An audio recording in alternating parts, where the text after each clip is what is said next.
Juliana Rosa com a gente. Ontem, quando me despedi da Juliana, eu disse o seguinte: Ju, volte amanhã com mais análise e mais números da economia. Hoje, esses números dizem respeito ao IPCA, hein, Ju? Boa tarde. Tudo bom, Fábio? Tudo bem. Boa tarde para a Débora, para o nosso Olá. ouvinte.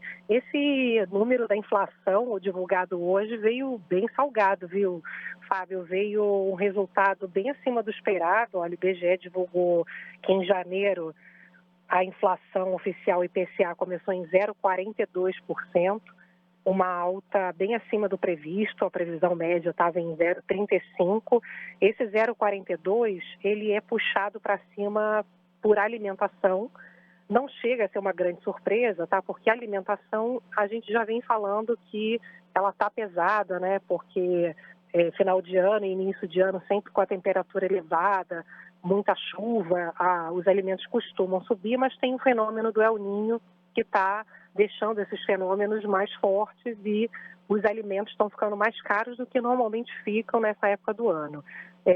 A outra coisa que ajudou, que também era mais ou menos esperado, é a parte de transporte. A gente finalmente teve queda de preço de passagens aéreas e combustíveis, gasolina, etanol, diesel.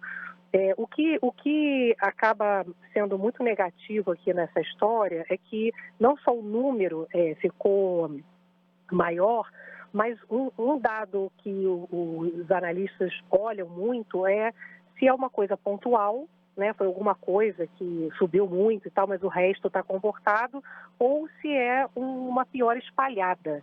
E foi uma piora espalhada. Então, isso acende um alerta, mostra que a inflação ela está resistindo mais a diminuir de uma forma mais disseminada.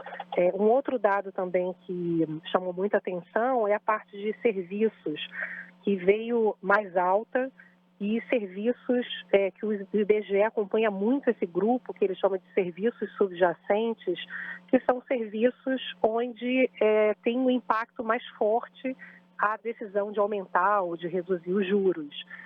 Comer fora de casa, salão de beleza, enfim, essa parte de serviços, ela demora mais a cair. O Banco Central tem dito que está olhando com mais atenção, porque esses serviços nos últimos meses, eles voltaram a acelerar e agora, de novo, houve uma aceleração em relação a dezembro e acendendo aí uma preocupação importante nessa parte de serviços.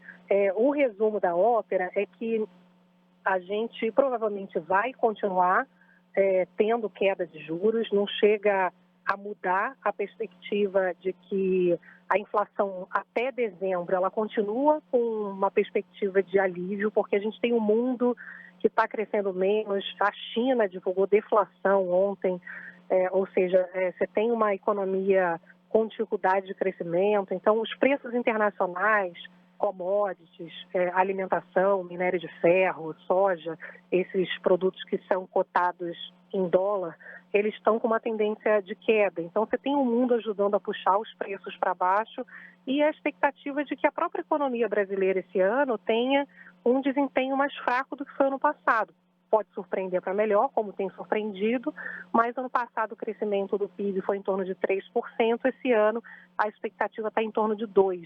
Então também tem esse componente aí de consumo também contribuindo para não colocar tanta pressão aí na inflação. Ou seja, a inflação vai continuar caindo, mas, como me disse hoje um analista, o IPCA de janeiro, na verdade, foi uma água no chope de quem esperava passar o carnaval com a esperança de que era possível acelerar o ritmo de corte de juros.